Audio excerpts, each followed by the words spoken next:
Good morning students. आज जो हम टॉपिक करेंगे वो है बेटा ओवरलोडिंग, शॉर्ट सर्किट। ठीक है बेटा, ओवरलोडिंग और शॉर्ट सर्किट। तो पहले सबसे पहले आपको मैं ओवरलोडिंग समझाता हूँ।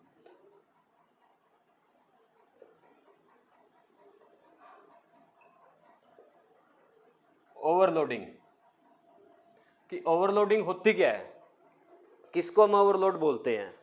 हम बोलते हैं कि अगर लोड ज़्यादा हो जाए तो उसको क्या बोलेंगे, ओवरलोडिंग बोलेंगे। ये अपनी डेली लाइफ का वर्ड है कि ओवरलोड का मीनिंग क्या होता है, जिसकी कैपेसिटी है कि वो इतना लोड उठा सकता है, अगर आप उससे ज़्यादा उसके ऊपर लोड डाल दोगे तो उसका मीनिंग क्या, ओवरलोड है। तो यहाँ पर इलेक्ट्रिसिटी में या मैग्नेटिज्म में ओवरलोडिंग किसके लिए यूज़ किया जाता है। हमारे पास एक वायर है, उस वायर की कैपेसिटी है कि इसके अंदर से कितना करंट पास हो सकता है।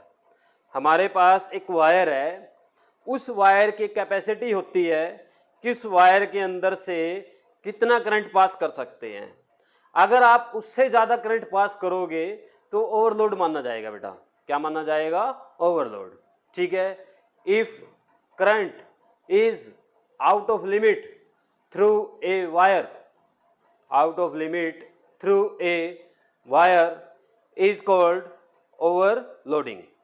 ओवरलोडिंग किसको बोलते हैं बेटा, अगर एक वायर में से करंट उसकी लिमिट से आउट हो, ठीक है ना, या उसकी कैपेसिटी से आउट हो, तो उसको हम क्या बोलेंगे, ओवरलोडिंग बोल देंगे। अब ओवरलोडिंग होता कैसे है, ये जो बुक में डेफिनेशन लिखी हुई ना, ये तो उसके तरीके हैं कि ओवरलोडिंग होगा कैसे। डेफिनेशन आपकी जो एग्जैक्ट है वो क्या है, अगर हम किसी वायर में से उसकी लिमिट से ज़्यादा करंट पास कर दें, किसी वायर में से उसकी लिमिट से ज़्यादा करंट पास कर दें, तो उसको हम क्या बोलते हैं, ओवरलोड हो गया। अब वो आपने जैसे मर्जी किया हो, एक अपरेटस लगाया, 2 लगाए, 10 लगाए, वो आपके ऊपर डिपेंड करता है कि आपने क्या किया। मेरी जो कंडीशन क्या है कि अगर एक वायर है, उस वायर की कैपेसिटी 10 एम्पियर है, उस वायर की कैपेसिटी कितनी है, 10 एम्पियर है। आप उस वायर में से करंट पास करा रहे हो 15 एम्पियर, तो इसका मीनिंग क्या होता है कि जो आपका वो सिस्टम है जिसके साथ वो आपने वायर जोड़ रखी है वो ओवरलोड है। वो क्या है, ओवरलोड है। ठीक है, दोबारा आपको मैं एक्सप्लेन कर दिया मैंने, इसको लिख देते हैं। When current through a wire is more than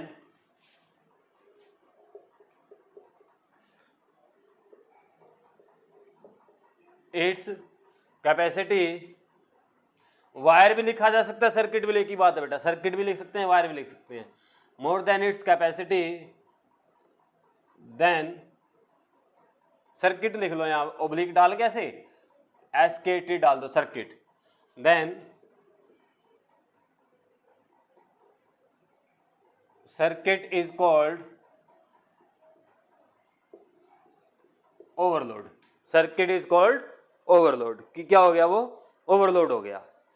दोबारा देखिए, आपने क्या किया, आपके घर में जो ये प्लग होता है, प्लग, उसके अंदर उसी प्लग के अंदर आपने क्या किया, देखो प्लग, पहले मैं प्लग बनाता हूं।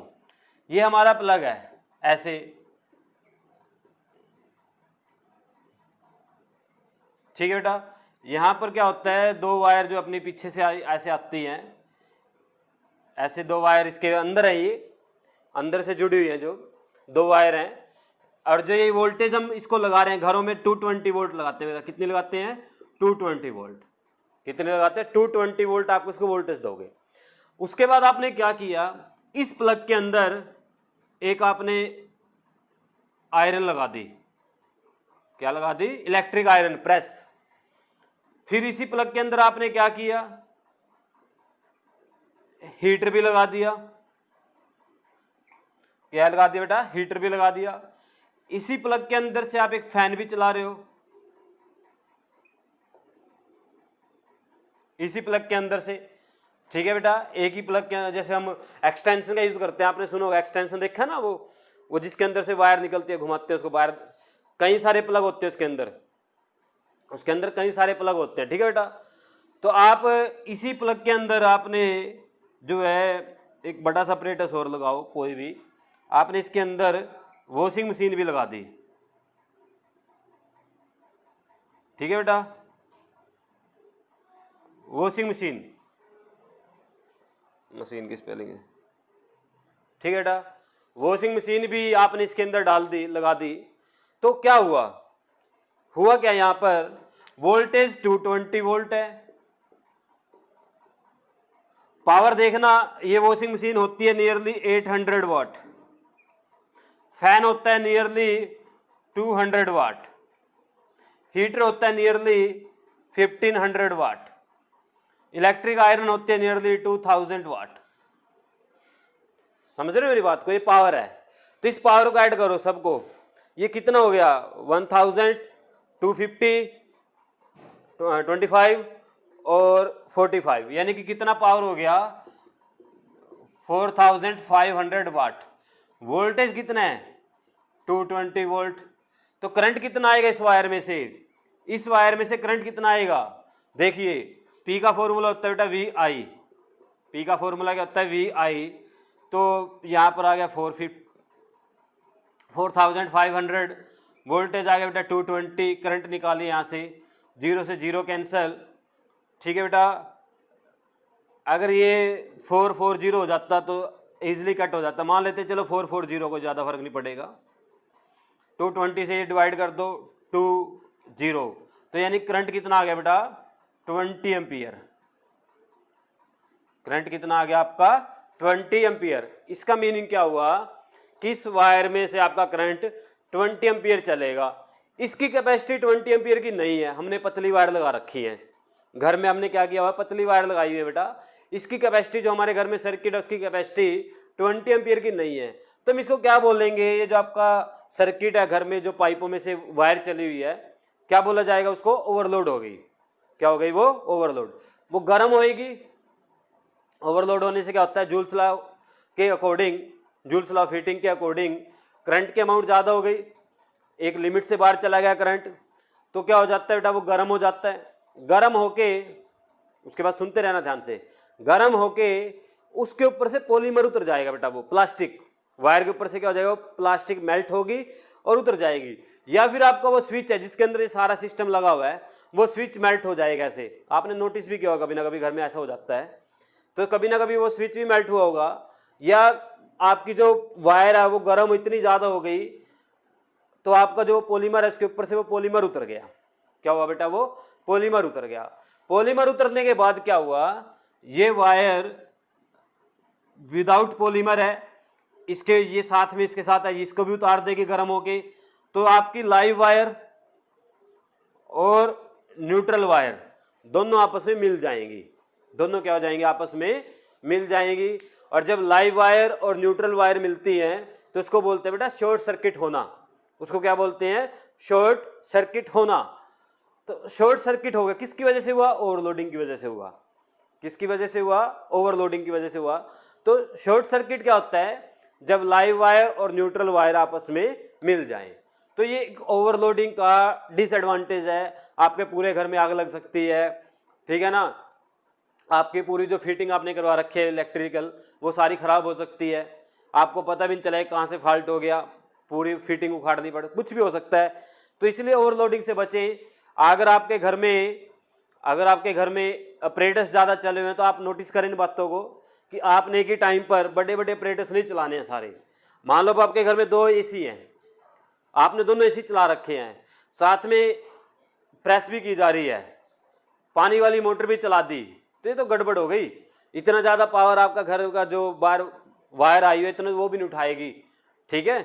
तो आपने क्या करना है, इतना ज़्यादा ओवरलोड कभी भी नहीं करना है। एक टाइम पर आपने ध्यान रखना अपने घर में, आप पढ़े लिखे हो सकता है आपके पेरेंट्स पढ़े लिखे ना हो, उनको ना पता हो ये चीज़ें, तो आप लोग इन चीज़ों का ध्यान रखें का कि कभी भी घर में एक से ज़्यादा इतने ऑपरेटर्स ना चलाएं।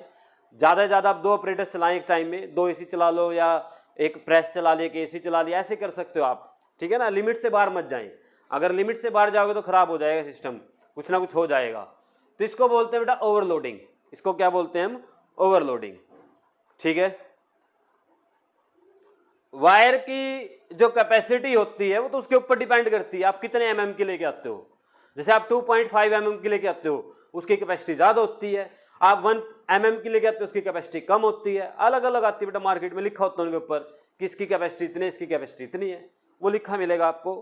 तो ये ओवरलोडिंग आपको क्लियर हो गया, ठीक है बेटा, ओवरलोडिंग आपको क्लियर हो गया पॉइंट। अब हम बात करते हैं, शॉर्ट सर्किट भी आ गया था बीच में, शॉर्ट सर्किट भी समझा दिया मैंने आपको। शॉर्ट सर्किट क्या होता है उसको एक्सप्लेन करता हूँ, थोड़ा सा लिखता हूँ उसके बारे में भी। When live wire and neutral wire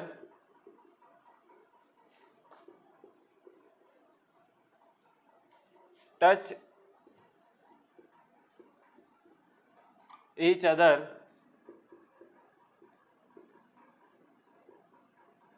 in a circuit, then we called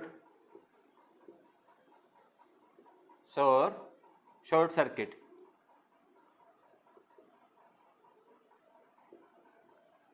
Then we call it short circuit, ठीक है बेटा। अगर कहीं पर आपकी लाइव वायर और न्यूट्रल वायर आपस में टच कर गई तो इसका मीनिंग क्या होता है कि वहां पर शॉर्ट सर्किट हो गया,